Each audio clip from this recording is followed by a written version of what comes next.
Sveiki, mīļie draugi! Es priecājos jūs redzēt manā YouTube kanālā Ageless with Dr. Jāni Janovska. Un šodien mums ir īpašs raidījums, jo es neintervēšu, bet intervēs mani. Mūsu brīnišķīga doktore Sabīna Pozņikova būs šodien vadītāja, un es būšu šodien tādā interesantā, nepriestā lomā priekš manis. Sabīna, lūdzu, stage is yours. Sveiki, dārgie klausītāji! Jāni, paldies tev par uzticēšanos. Šī būs mana pirmā intervija, un es esmu patiesi priecīga būt šajā intervijā un uzdot jautājumus, kas, manuprāt, būs interesanti jebkurai sievietei, kas vēlās atbalstīt savu veselību, izprast savu organismu. Un, manuprāt, mums šodien būs ļoti interesanta saruna, ļoti vērtīga saruna. Esmu sagatavojusi jautājumus, kas būs tiešām ļoti vērtīgi. Un, es ceru, ka mums gan kā sievietēm, gan kā ārstēm izdosies parunāt par sieviešu veselību gan no preventīvās medicīnas viedokļa, gan arī no hormonālās veselības skatu punkta. Es arī ļoti priecājos par šādu īpašu pieredzi arī man. Un, jā, es esmu gatava. Jāni, mans pirmais jautājums būtu par to, kā tu vispār nonāci līdz hormonālai veselībai, kāpēc tieši šī specializācija? Kāpēc sievietēm ir svarīgi zināt par šo hormonālo veselību? Labs jautājums. Tas ir saistīts pirmkārt ar manu darbu, jo strādājot tomēr vairāk par 10 gadiem skaistuma industrijā, teiksim, runājot par dermatoloģiju, visi vienmēr grib būt skaisti, estētiski pievilcīgi, kaut ko sevī mainīt. Bet tad, kad tu sāc iedziļināties niansēs, kāpēc, teiksim, notiek šī pātrinātā novecošanās, kāpēc parādās izsitumi, pumpas vai, teiksim, pigmentu plankumi vai, teiksim, zūd ovāls, tu saproti, ka ļoti daudz lietas ir principā saistītas ar iekšķīgām pazīmēm, jā, un iekšķīgiem objektīviem datiem, tādiem kā, piemēram, asins analīzes. Jā. Un, kā ir zināms, tomēr man arī doktora disertācija ir saistīta ar pātrināto novecošanos, un ceļš, kad es esmu taisījis šos lielos pētījumus, tas arī deva man iespēju iedziļināties sīkāk, kas notiek ādā, tad, kad notiek šī pātrinātā novecošanās specifiskiem cilvēkiem, jā, specifiskai auditorijai. Un, principā, ir tādi dažādi riska faktori, jeb triggeri, teiksim, liekais svārs, paaugstināts cukura līmenis, paaugstināts insulīna līmenis. Un ir šī, teiksim, dažādi tādi kofaktori, kas ietekmē šo pātrināto novecošanos. Un sanāk tā, ka jebkuras lāzera procedūras, botoks terapijas, filler terapijas, viņas strādā diezgan īslaicīgi. Ja mēs nesakārtojam šo bāzi un šīs mūsu iekšķīgās veselības pamatkritērijus, ja? Un hormoni ir viens no tādiem nopietnākiem spēlētājiem, es pateiktu tā. Cik interesanti. Sakiet, cik bieži jūs vispār savā praksē ar savām pacientēm saskaraties ar tādu lietu, ka šīs veselības problēmas sakne ir saistīta tieši ar hormonālo veselību? Ar kaut kādiem disbalansiem?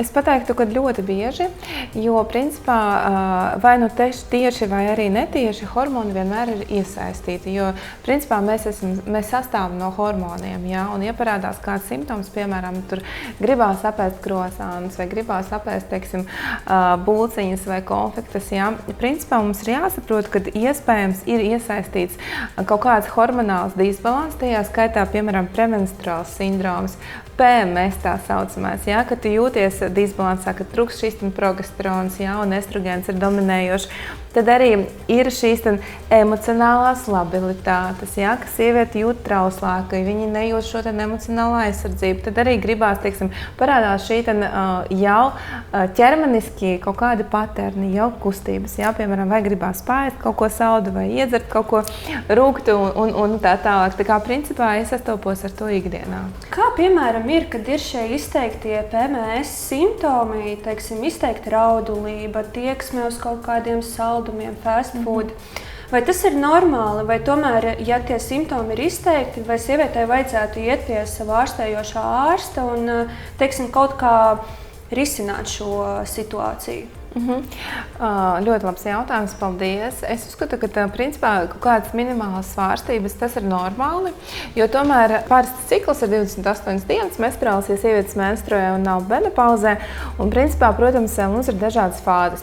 Pirmā fāze, tad, kad ir šī aktīvā fāze, estrogēna dominējošā fāze, mēs esam tādi spēcīgāki, mēs varam iet uz boksu, mēs varam taisīt spēka treniņus, mēs varam vadīt dažādas, teiksim, komunikācijas vai biznesa tikšanās, mēs esam tādas ļoti aktīvas. Ja?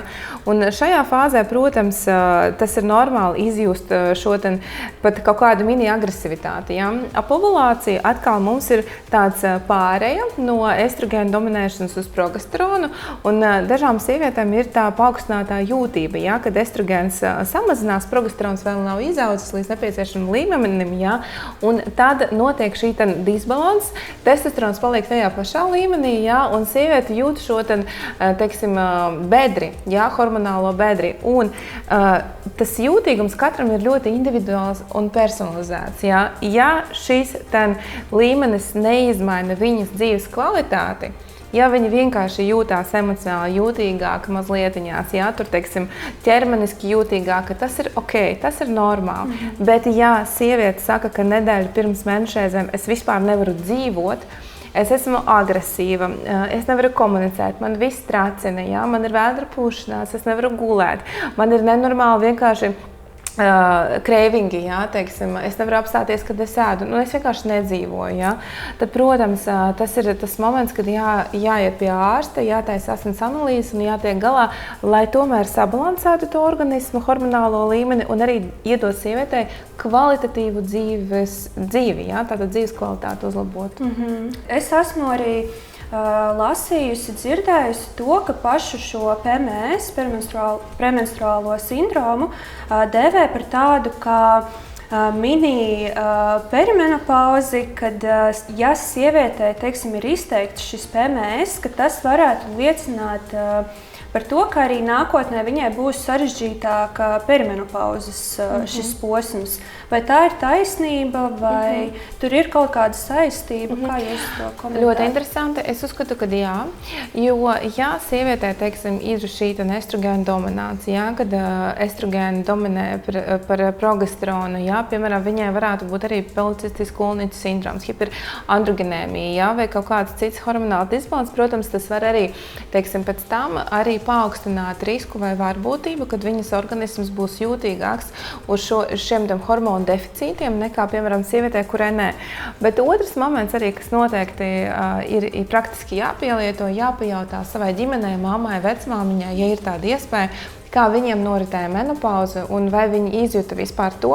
Jo, piemēram, es visām savām pacientiem un meitenēm arī savās individuālās konsultācijās es jautāju, vai jums ir informācija par savu māmu, jo tas ļoti bieži tiek tiešām mums arī tā kā ģenētiski nodotā šī informācija, kā noritēs šī gan sievišķīgas, teiksim, veselības šis mūži, teiksim, cik viņi var būt šajā menstruālā fāzē, cik ilgi, gan arī kā noritēs menopauze pati par sevi. Jā, un teiksim, ja viņai tomēr tajā ģimenes anamnēzē ir tādi sarežģītāki tie PMS simptomi, varbūt viņi kaut kā var sākt sevi atbalstīt, kaut kā to novērst, vai tas ir iespējams? Brīnišķīgi. Es uzskatu, ka jā, un mēs varam darīt jau tagad un tūlīt. Pirmkārt, kas ir jādara, ir jānoņem viss iekaisīgā pārtika. Tad tas viss, kas izraisa organismā hronisku latentu iekaisumu, sākot ar saldētiem, dažādiem gāzētiem dzērieniem, visiem fast foodiem, rafinētiem cukuriem, tad augsta glikēmiskā indeksa, visiem produktiem, kur ir transtaugstskābes, jeb apceptas grilētas produkti, tas viss ir momentāni jāizslēdz pēc iespējas, jo tas var ietekmēt tik tiešām gan hormonālo stāvokli, gan arī sarežģītību, cik ļoti intensīvs būs PMS. Jo, kā mēs zinām, mēs esam tas, ko mēs ēdam, un mums produkti vai nu var provocēt kādu mūsu iekšķīgo kaiti, vai, teiksim, mūsu iekšķīgo jau, teiksim, to vājo vietu, un to arī, teiksim, simptomu sarežģītību paaugstināt, vai tieši otrādi mēs varam, tas būs vairāk kā dziedinošs ēdiens, kas var tieši otrādi būs pozitīvi hormonālajai sistēmai, pozitīvi būs arī, teiksim, mūsu vielmaiņai, metabolismam un tā tālāk, jo vispār organisms ir ļoti tāds komplekss, jo turpat iesaistās arī zarnu trakts, turpat iesaistās mikrobiota, turpat iesaistās mūsu serotonīns, laimes hormons, kurš arī tā kā var uzlabot to PMS darbību, jā, caur mūsu ēdienu, caur zarnu traktu un mikrobiotu, un tas viss, protams, nospēlē ļoti nozīmīgu lomu tieši pārtika, kā mēs ēdam, kādi produkti mums ir, cik bieži mēs ēdam, jā, tad cik, teiksim, vai tas ir 16 reizes dienā, vai tas ir 3 reizes dienā ēdiens, tas ir miegs, un, protams, tas ir kaitīgie ieradumi. Piemēram, smēķēšana un alkohols, tie ir tādi ļoti saprotami triggeri, kas tik tiešām smēķēšana ar brīviem radikāļiem oksidatīvo stresu būtiski ietekmē iekaisuma procesus, jā, un tā kā pastiprinās PMS. Un savukārt alkohols arī tas ir toksīns, arī neirotoksīns, un mēs arī jūtīsim vairāk agresivitāti, jo mēs zinām, ka alkohols ir ļoti nopietns depresants. Jā. Viņš tā kā vispirms dod tādu mums, kā sakām, tādu supresiju, jā, tātad mēs jūtamies tādi mierīgāki, it kā, jā, bet pēc tam būs, protams, mums šis atgriezeniskā saite, kur mums diezgan būs pēc tam tā depresija, jā, un tā kā tas PMS varētu būt vēl sarežģītāks. Sanāk, ka katrai sievietei būtu vērtīgi sekot savam menstruālajam ciklam un izprast tās fāzes, lai atbalstītu savu organismu. Es pateiktu, ka katrai sievietei ir vispār jāiepazīstinās ar savām cikla fāzēm, bet ja viņai ir 28 dienas vai viņai ir 30 dienas vai 25, ir jāsadala, jāsaprot, kur viņai ir pirmā folikulārā fāze, kur ir ovulācija un kur ir luteālā fāze, un vienkārši jāsaprot, teiksim, nevajag otrā cikla fāzē tur iet uz kickboksu, jā, un vadīt kaut kādas ļoti nopietnas biznesa, teiksim, investīcijas, kaut kādas komunikācijas sarunas, jā.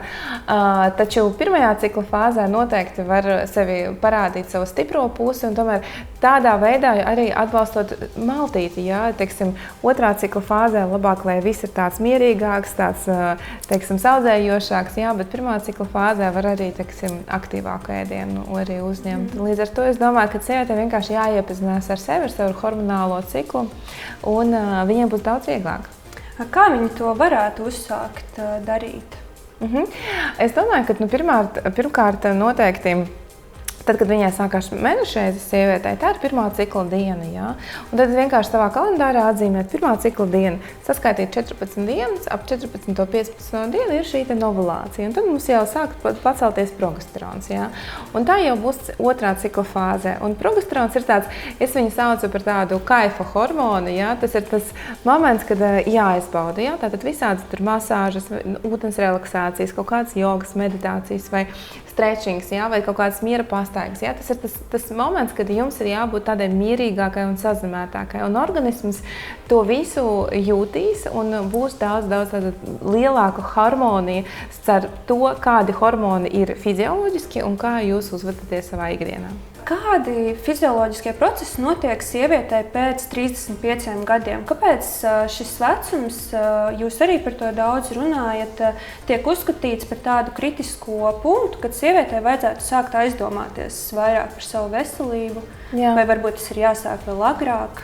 Vispār novecošanās mums tā pēc grāmatām sākās pēc 24 gadiem, tad, kad mums vairs nesintezējas augšanas hormons, jā, growth hormonu, kas mums dod šo augšanu, reģenerāciju un dod audiem stimulāciju augt. Un principā pēc 24 gadiem mums jau sākās tieši, teiksim, vairāk novecošanās visi procesi un noārdīšanas procesi un tā tālāk. Taču asinsvadi jau sāk novecot no 14 gadu vecuma. Tā kā patologi saka, ka asinsvados jau ir šīs izmaiņas jau 14 gadu vecumā. Līdz ar to, protams, mēs 25 gados nemetamies ar visiem mūsu slow age, anti-aging dažādām stratēģijām, jā, bet mēs jau sākam veikt, piemēram, pirmos laboratoriskos testus, vizualizācijas testus, lai iepazīstinātos ar sevi.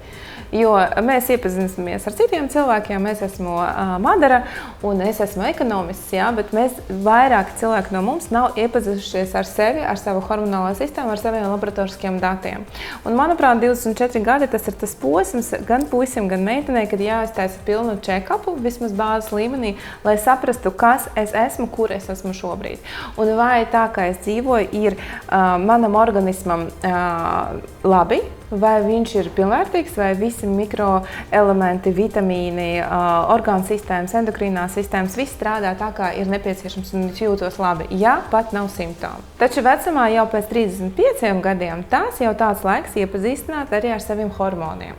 Ja, jo, kā mēs zinām, pēc 30 gadiem, principā mums jau sāk pamazām samazināsies progesterona līmenis, ja pēc 35 gadiem viņš jau aktīvāk sāk samazināties. Līdz ar to sievietē pamazām var parādīties kaut kādas tās dīvainas sajūtas, piemēram, bezmiegs, miega traucējumi, ādas kvalitātes izmaiņas, pigmentācijas parādīšanās, ja, kaut kāda tūskainība, pastozitāte, ja, uz ķermenī, kaut kāds, piemēram, celulīta problēmas. Ja.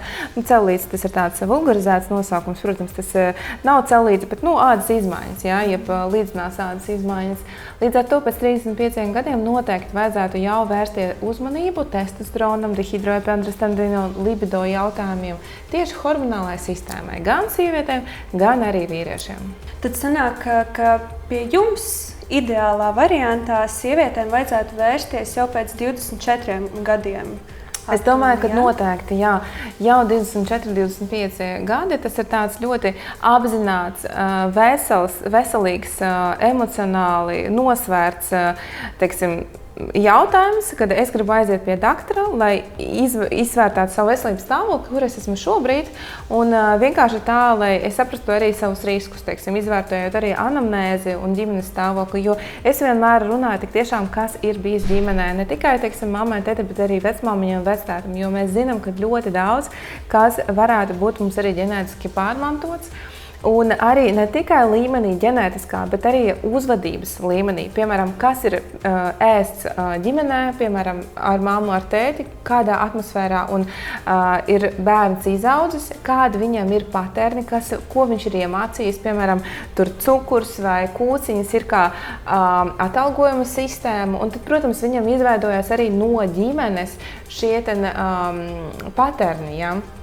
Un tāpēc es ļoti bieži par to runāju, jo šajā vecumā, kad ir 24, 25 gadi, tas ir ideāls stāvoklis, kad vēl slimība nav attīstījusies, bet tu jau vari mazdruscītiņi izjust šo sarkanos karodziņus, kurā virzienā viņam vajadzētu jau šobrīd kaut ko pamainīt, lai viņam neattīstās šīs slimības, hroniskās slimības, ko mēs gribam. Tas ir mūsu mērķis, preventīvā medicīnas ārsts, ir mērķis izvairīties no hroniskām saslimšanām. Dārgās sievietes, pārbaudiet sevi laicīgi. Mums ir burvīgi ārsti, pie kuriem ir iespēja to izdarīt. Noteikti izmantojiet, nevelciet garumā. Jā. Jāna, tad kādi varbūt būtu tādi profilaktiski pasākumi, ko sieviete varētu regulāri veikt? Tas ir atkarībā no vecuma. Ja mēs runājam, teiksim, 25, tas ir skaidrs ginekoloģiskā apskata, ultrasonogrāfija, visi testi, kas attiecās arī uz citoloģiju, tas ir ļoti būtiski, sākot jau, teiksim, dzimuma dzīvi, arī dzīvot, kas ir jaunāk, tā kā šīs lietiņas ir obligāti reizi gadā. Ja. Pēc tam es noteikti ieteiktu katrai sievietei aiziet vismaz vienu reizi dzīvē, uztaisīt sonogrāfiju vairogdziedzim. Ja. Jo vairogdziedzis ir kā tāds endokrīns, ļoti, ļoti trausls taurentiņš, kurš principā manipulē visiem citiem orgāniem, sākot ar mūsu emocionālo stāvokli, beidzot ar mūsu sirds darbību un zārnu trakta darbību. Līdz ar to vairogdziedzis arī visām meitenēm, kurām ir tūskainības vai, teiksim, ir tendence uz lieko svāru vai, teiksim, jūtās kaut kā emocionāli nestabili, ir tendence uz depresīvām domām. Uztaisīt vairogdziedzi gan sonogrāfiju, gan analīzes, un tas noteikti varēs atspoguļot jūsu, teiksim, vai ir kaut kāds cits sakne jūsu šiem sūdzībām, vai tik tiešām tas varētu būt vairogdziedzis. Trešais, protams, krūtu sonogrāfija, tas tāds arī ļoti maz invazīvs un ātrs, nesāpīgs izmeklējums. Un ceturtais vēdra sonogrāfija. Bieži vien es arī nozīmēju savām sievietēm un meitenēm arī tīpaši, kas dzemdē, kāju vēnu dupleksu ultrasonogrāfija, jo mēdz būt dažādas vēnu stādes un šie sīkie iekaisumi, kas ir sīkās vēnās, viņš arī var ietekmēt arī mūsu kopīgo pašsajūtu, un tas ir ļoti būtisks. Ļoti interesanti. Es ticu, ka visi klausītāji, kas šo podkāstu klausās, noteikti pieraksta sev visu šo. Ja nē, tad ņemiet līdzi kādu kladīti un noteikti pierakstiet. Šī informācija ir ļoti vērtīga. Mēs izrunājām šos profilaktiskos pasākumus, bet varbūt varat pastāstīt, teiksim, no savas pieredzes, kādas būtu šīs ideālās rīta un vakara rutīnas sievietēm, lai viņas saglabāt veselību, jaunību. Varbūt kaut kādas 3 galvenās lietas, kas būtu jāievēro no rīta un vakarā. Jā, būt maksimāli egoistiskam, tas ir ļoti būtiski un ļoti veselīgi.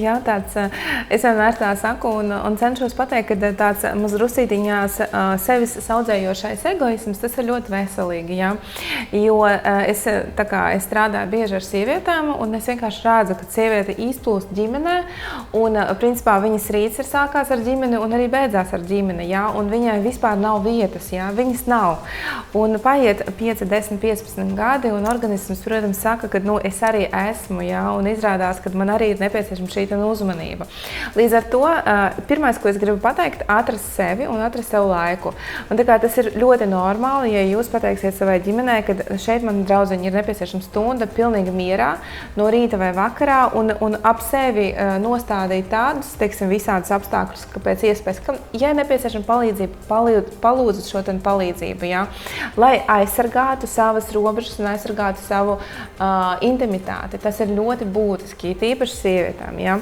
Vīrieši kaut kā vieglāk to var visus izdarīt. Es nezinu, kāpēc, jo viņi vienmēr aizskrien uz darbiem, tad viņiem futbols, tad vēl kaut kas. Viņi ar tām robežām ļoti labi. Viņam nav tur tik ļoti daudz to problēmu. Viņam ir citi problēmas. Bet sievietēm tas ir numurs 1. Tātad robežas, mans ieteikums numurs 1, robežas un tāds ļoti veselīgs egoisms, tādā labā nozīmē, kas neiet pret ģimenes interesēm. Otrs ir miega higiēna. Tas ir ārkārtīgi būtiski, jo ja mēs neguļam, tad, protams, mūsu hormonālā sistēma un kā mēs uzvedamies nākošā dienā, kāds mums ir kortizola līmenis, tas ļoti ir atkarīgs no tā, kā mēs esam gulējuši šajā naktī. Un 4. ir saprast, kāda ir tava ideālā perfektā diēta. Tātad, principā, es vienmēr saku, ka tava ideālā perfektā diēta, ko tu esi priekš sevis pati izstrādājusi, tas ļoti lielu dot mums tādu plašu iespēju pēc tam dzīvot bez problēmām, teiksim tā. Un es nevaru pateikt to ideālo diētu, es varu iemācīt, kādi produkti ir slikti, kādi produkti ir labi, kā produktus kombinēt, bet tas, kas garšo tieši tev, mana sieviete, to tikai tu zini, un tu vari saprast, vai tev patīk vairāk tur vistas gaļa vai jūras veltes, vai tu gribi tikai uz jūras veltēm, tas ir ļoti individuāli. Un šeit ir šis, teiksim, iedvesmas iespējas, ka tu vari pati izdarīt savu dzīvi skaistu, mierpilnu, garšīgu, individuālu un piepildītu. Bez robežām. Paldies, Jāni, ļoti vērtīga atbilde. Mēs varam šo informāciju varbūt meklēt kaut kur internetā, vai tās ir pieejamas tikai individuālās konsultācijās?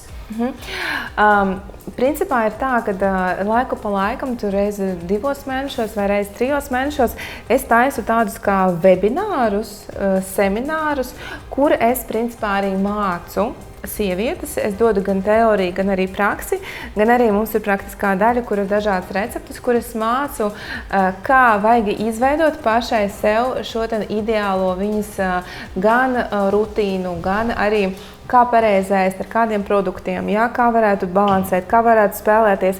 Un vēl, protams, jūs varat piedalīties jebkurās manos projektos, izlasīt manu grāmatu, kur ir ļoti daudz informācijas, un arī, protams, pierakstīties uz individuālām konsultācijām, kur es arī pateikšu, kur jūs esat šobrīd, kādā stāvoklī un kur mēs gribam aiziet kopā, un es jums palīdzēšu to izdarīt.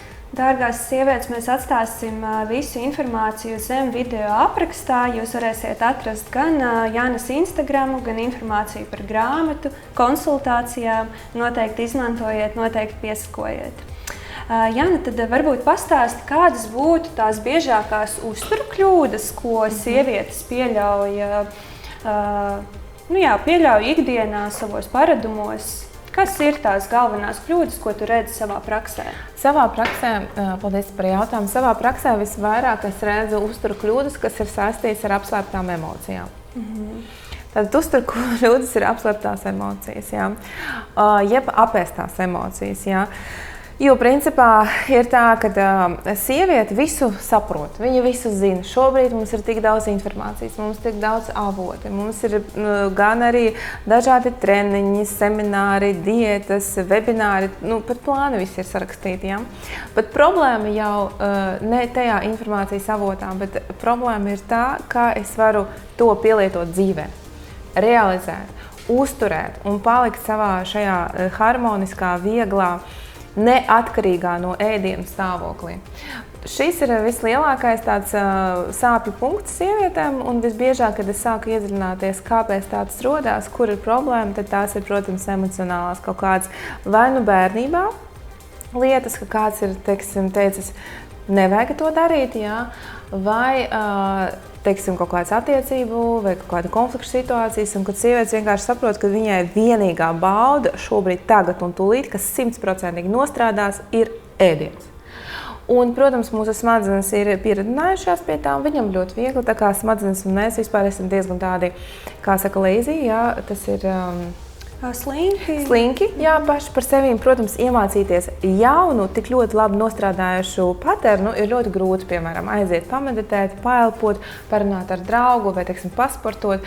Tas nevienmēr varbūt palīdzēs tik ātri, jā, un neradīs tik ļoti 100% rezultātu, jā. Tāpēc, principā, problēma ir tāda, ka ēdiens ir tas, kas noteikti palīdzēs, jā. Man ir daudz tādas sievietes, kuras saka, jā, es bērnu aizvedu, piemēram, uz hokeju, tad es aizvedu bērnu uz futbolu, un tad man ir 15 minūtes, un tieši šajās 15 minūtēs es varu izdzert lati, apēst krosānu, ja, un tas ir mans laiks. Un sieviete vienkārši meklē, kā es varu sev izdarīt kaut ko labu ar šo ēdienu un sevi tā kā maz drusītiņi samīļot. Jo principā cukurs, kā mēs zinām, un šī saldā garša ir mīlestība. Un, ja sieviete nepiepilda sevī mīlestību, jo bieži vien mēs gaidām, ka kāds mums atnesīs mīlestību, kāds mums iedos mīlestību, bet mīlestība ir mūsos, jā. Tu pati vari sev iedot tik daudz mīlestības, ka tu esi maksimāli piepildīta, jā, un jau no šī piepildījuma tu vari dot tālāk, jā, gan bērniem, gan vīram un tā tālāk.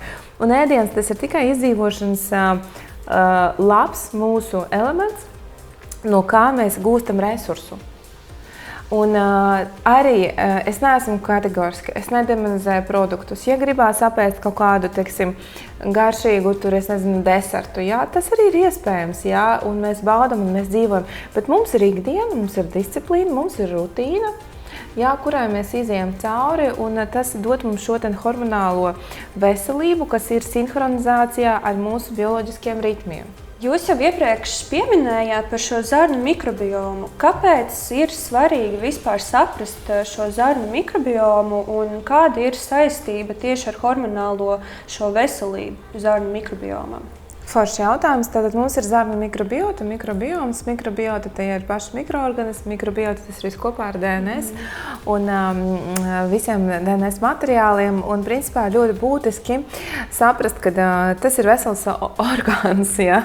Šobrīd, manuprāt, viens no lielākajiem orgāniem. Visticamāk, agrāk mēs domājam, ka āda ir vislielākais orgāns, bet šobrīd mēs saprotam, ka ir vēl viena planēta. Tas ir zarnu traktā, tas ir šī mikrobiota un mikrobioms. Un kā iedomājieties, ja tā es esmu nosaukusi to par veselu planētu, tas nozīmē, ka viņi ļoti daudz nopietnas lietas ietekmē mūsu organismā.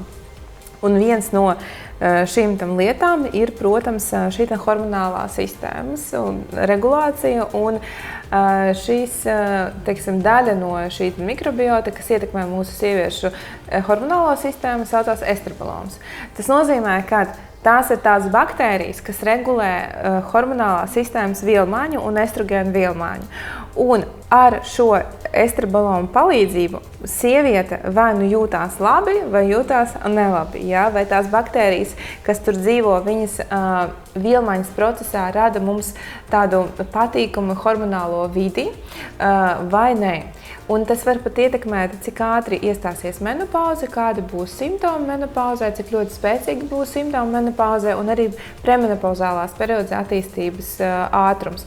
Tā kā principā mikrobiota un mikrobioms ir ārkārtīgi būtisks, plus pie tam, kā es jau esmu teikusi, laimes hormons arī sintezējās zarnās, tas ietekmēs arī, teiksim, sievietes šo emocionālo labilitāti, kas tik būtiski ir nepieciešams tieši premenopauzālā periodā, kur mums hormonu iespēja deficītā, iespējas rezultātā rodās šis estrogēna deficīts, kas var ietekmēt arī mūsu emocionālās svārstības. Ja sieviete var būt, teiksim, agresīvākas vai tieši raudulīgākas, ja vēl nav kārtība mikrobiotā, tad pavisam ir, teiksim, slikti. Ja? Tāpēc mikrobiotai ir noteikti jāvērš uzmanība. Jātaisa tests uz mikrobiotu, vai, teiksim, ja ir simptomi, protams, ja ir vēdra pūšanās, ja ir, teiksim, neregulāra vēdra izēja, vai, teiksim, otrādi ir kaut kādas izmaiņas, diskomforta sajūtas, noteikti ir jāvērš uzmanība arī šim veselības aspektam. Tie ir kaut kādi specializēti testi? Jā, mums ir dažādi testi. Mēs gan varam arī asins analīzes nodot un paskatīties dažādus gan žults enzīmus, gan arī aknu rādītājus izvērtēt, teiksim, vispār kuņģzarnu traktu kā tādu. Bet arī var mikrobiotas, mikrofloras testu uztaisīt un paskatīties, kādas mums tur baktērijas dzīvo, vai ir slikto baktēriju pāraugšana, vai, teiksim, viss ir kārtībā, vai ir kaut kāds parazīti. Un, protams, ir ārkārtīgi būtiski arī izvērtēt slēptās asinsfēzēs. Tas ir īpaši sievietēm, kuram ir anēmija, mazasnība un dzelzs līmenis ir samazināts. Tas viss ir, teiksim, šādās analīzēs ir iespējams uztaisīt, un tas ir nesāpīgi, ļoti vienkārši un ātri. Kāds būtu vispār tavs viedoklis par uzturu bagātinātāju pievienošanu savā uzturā, ikdienā? Kā tu uz to skaties? Es skatos ļoti racionāli. Ja tas ir nepieciešams un ir kaut kādas indikācijas, tad noteikti mēs varam to darīt. Ja indikācijas nav un mēs tādām tikai modes lietas jautājumā, tad, protams, nē. Piemēram, pāris gadus atpakaļ bija liela mode dzert kolagēnu. Teiksim, vai tas ir vajadzīgs vai nav vajadzīgs? Visi saka, ka jā, ir vajadzīgs, jo pēc 30 gadiem mums kolagēns samazinās. Bet tas ir tāds ļoti apšaubāms jautājums, ka tiešām visiem ir vajadzīgs. Skaidra lieta, ka C vitamīns tik tiešām ietekmē šo fibroblastu stimulāciju un kolagēns tik tiešām uzsintezējas, tas ir pierādīts, zinātniski pierādīts. Bet ar to kolagēnu, vai viņš uzsūcās, neuzsūcās, hidrolizētais uzsūcās, tas ir tāds diezgan liels bums. Bet, teiksim, runājot par vitamīniem un suplementiem, ja mēs runājam par konkrētām indikācijām, piemēram, tur sievietei sākās premenopauzāls periods, viņai ir vajadzīgs kaut kāds adaptogēns, kurš mimificēs, piemēram, estrogēnu darbību, un tas ir sojas izoflavons. Protams, es to ieteikšu, un mēs to lietosim, viņi sāks justies daudz labāk. Bet, ja mēs lietojam, piemēram, kaut kādas dažādas mioīdus, kreatīnus vai kaut kādus citus suplementus vienkārši tāpēc, ka tas ir šobrīd modē, vai izlasīja internetā, vai Instagramā, vai draudzene nedod Dievs vēl lietu un pateica, viņai palīdz. Tas, protams, to nevajag darīt, jo tas var ietekmēt ļoti negatīvi mūsu aknas. Un diezgan daudz ir dažādi keisi, kad ir dažādas hepatīti un tiešām aknu bojājums. Un es esmu redzējusi aknu fermentu paaugstināšanu asins analīzēs dēļ suplementu lietošanas un dēļ šiem vitamīniem, ka cilvēks vienkārši ir pārdzeries. Un tas brutāli negatīvi ietekmē. Un es vienmēr teicu un teikšu, ka jebkurš antioksidants, ja viņu pārdzerās par daudz, viņš var kļūt par oksidantu un tieši radīt šo iekaisumu, radīt šūnu bojājumu, radīt šo iekaisumu procesu. Un tas ir slikti. Līdz ar to jums ir jānodot asins analīzes, jums ir jāaiziet pie speciālista un jāizrunā, kādi vitamīni man ir nepieciešami un vai viņi man ir nepieciešami. Jo arī pārdzeroties, piemēram, cinku, tas var izkalot vāru no organismu. Arī ir slikti, kādās devās 20 mg, 30 mg vai 15 mg. Un tas pats arī ar selēnu. Selēnu arī vai mēs dzeram, teiksim, profilaktiskās devās, vai mēs dzeram terapeitiskās devās. Tā kā, principā, šeit es ļoti lūdzu katram no jums vispirms uztaisīt asins analīzes un tiešām lietot visus vitamīnus pēc ārsta norādījuma un pēc indikācijām. Varbūt jūs varat tomēr nosaukt, teiksim, top 3 uzturu bagātinātājus, par kuriem, teiksim, sieviete var doties pie sava ārstējošā ārsta un, teiksim, painteresēties, vai viņai šādi dara? Omega 3, D vitamīns, naktsatceļa. Super, paldies, pierakstam. Labi, tad mans nākamais jautājums būtu par tādu kā zelta padomu, ko jūs ieteiktu sievietei, kas vēlās saglabāt veselību, jaunību, šo hormonālo veselību. Kāds tas būtu? Manuprāt, tāds zelta padoms ir mīlēt sevi un rūpēties par sevi, nepārlikt šo uzdevumu uz citu pleciem, jo neviens neatnāks, neviens neizglābs. Un, kā jau būdama sieviete, kā saka, ar savu pieredzi, ar savu dzīves pieredzi, es varu pateikt, ka mūsu veselība, mūsu laime un mūsu pašsajūta un mūsu šī diena ir tikai mūsu rokās. Un, jo ātrāk jūs to sapratīsiet un vispār izslēgsiet no savām smadziņu tāds domāšanas virziens, ka kāds ir vainīgs, ka kaut kas ir noticis, jā, piemēram, tur daktars nav pamanījis to, vai, teiksim, es esmu man tur vīrs kaut ko nav izdarījis, jā. Tikai jūs esat atbildīgi par to, kas notiek ar jums šobrīd, tagad un tūlīt. Un, ja jūs pati tā kā neinteresējaties papildus, nemeklējat papildus ceļus, papildus ārstus, papildus speciālistus, papildus kaut kādas komunikācijas iespējas, jums nekas nemainīsies. Jā, un tas ir ļoti, ļoti nepareizi kādu vainot mūsu esošā dzīves apstākļos. Jā. Līdz ar to mīlēt sevi, respektēt sevi, saudzēt savu veselību tagad, nedomāt, ka šobrīd es tur patu sēšos, būšu palaidniece, un gan jau rīt viss atjaunosies un būs labi, organisms visu atcerās. Jā, viņš bieži vien piedod, bet ja tas ir nenormēti, ja šīs palaidnieču, teiksim, dienas ir kumulatīvas un viņas uzkrājas, diemžēl organisms parādīs, ka viņam tas arī nepatīk. Ja? Tāpēc mīlēt, saudzēt sevi, klausīties sevi, savās domās, savas emocijās, savas ķermeniskās valodā. Ja? Tas ir ļoti, ļoti būtiski atrast laiku sev. Paldies! Varbūt varat padalīties ar kādu tādu iedvesmojošāko stāstu savā darbā ar pacientiem? Vai tādi ir? Pirmkārt, es gribu pateikt lielu paldies savām pacientiem, jo ir jāsaprot, visiem liekas, ka es mācu kādu, vai, teiksim, es dodu uzdevumus, vai mācu, vai stāstu. Jūs mācat mani, jūs katru dienu mani ļoti motivējat, un liels paldies jums, jo katrs no jums ir ļoti, ļoti individuāls. Nevis case, bet jūs neesat case.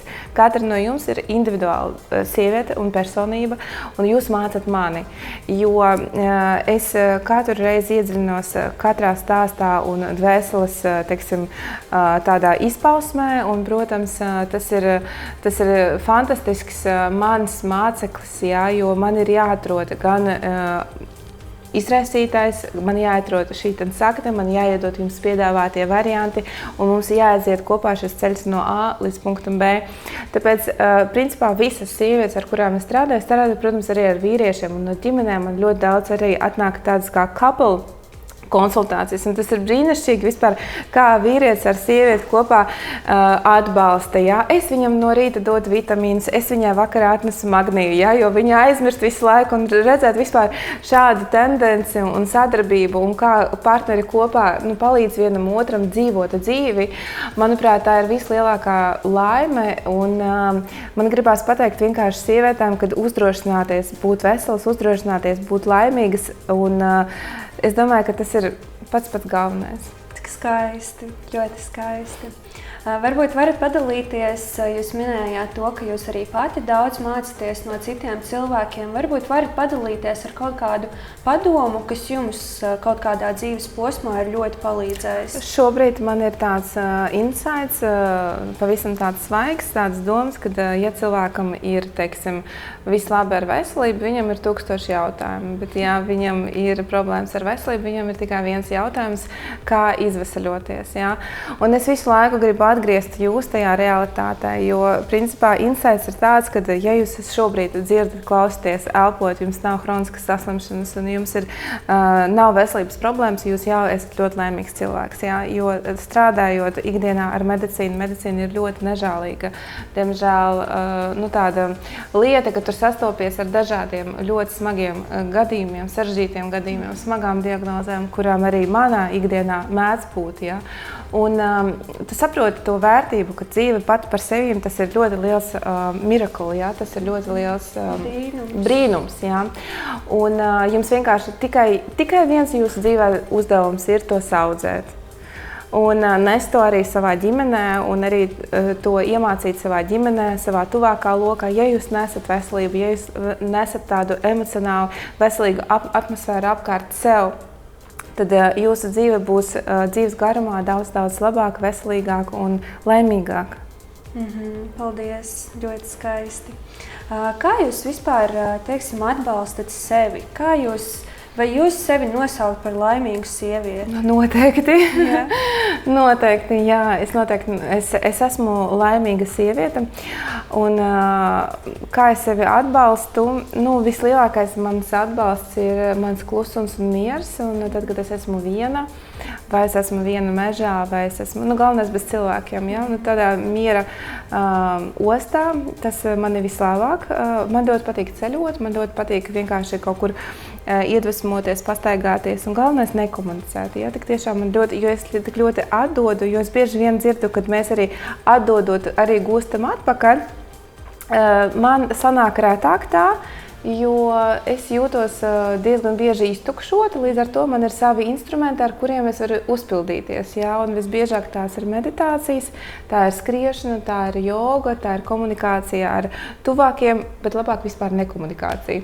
Tas vislabāk man patīk, jā, un man ļoti patīk dot sev un sevi lutināt, tā kā bezgalīgi lutināt. Es nekad nesaudzēju, teiksim, kaut kādus līdzekļus vai finanses līdzekļus. Man tiešām, ja es esmu sapratusi, ka es esmu malacis, man noteikti vienmēr ir šis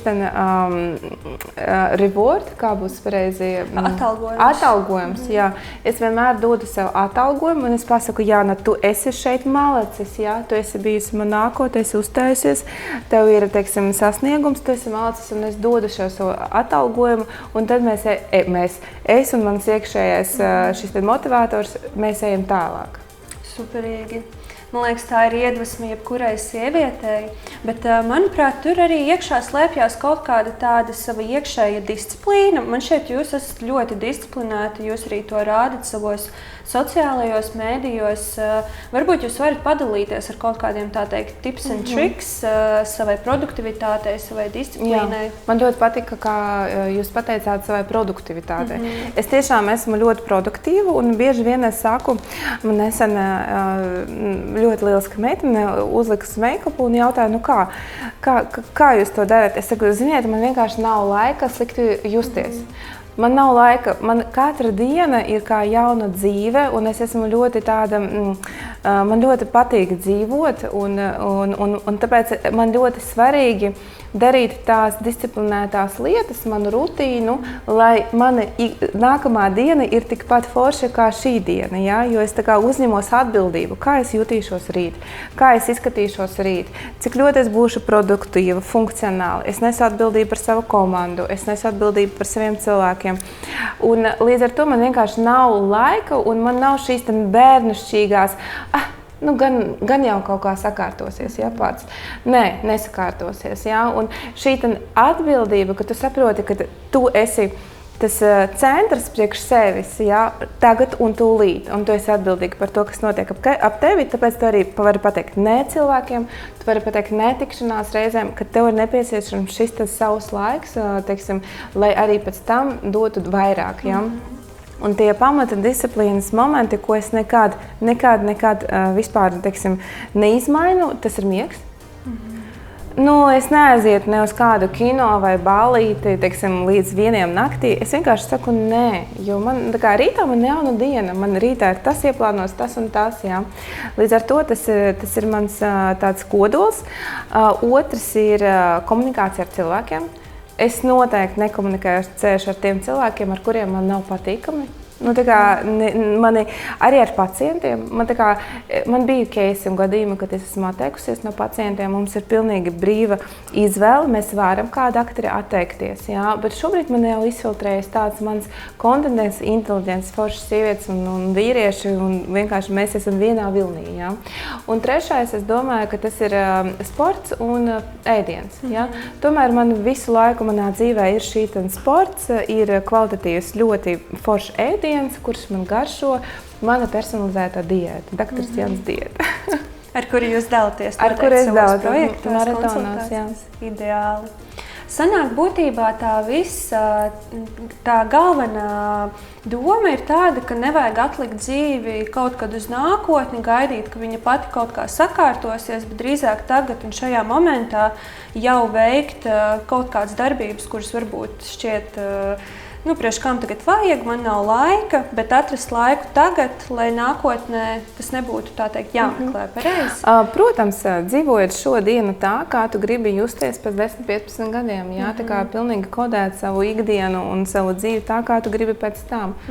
Jo, principā, kā es jau teicu, organismam ir šis kumulatīvs process. Varbūt šobrīd tu tā kā nejūti izmaiņas šūnu līmenī, bet viņas kumulējās. Tikai klūcis vēl ir uzkrist uz galvas un tad būs, kā saka, kaput, jā.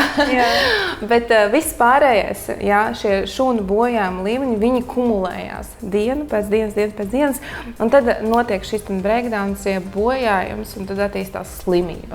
Jā, un kad attīstās jau slimība, tad jau ir problēma, un tad visas domas ir jau kā izārstēt slimību. Jā. Bet šobrīd jūsu uzdevums ir saudzēt savu veselību, jā, saudzēt sevi, jā, un uztvert to kā tādu trauslu taurentiņu, ko tu gribi vienkārši saglabāt, jā, un priecāties par to, kas ir šobrīd. Jā, tā arī ir tā preventīvās medicīnas būtība, pareizi. Tieši tā. Optimizēt veselības stāvokli kā apmierinoši līdz slimība ir attīstījusies, jā, un justies arī labi un forši jebkurā vecumā. Ja arī tev ir 65, 75, 85 gadi, preventīvā medicīna dod iespējas justies labi.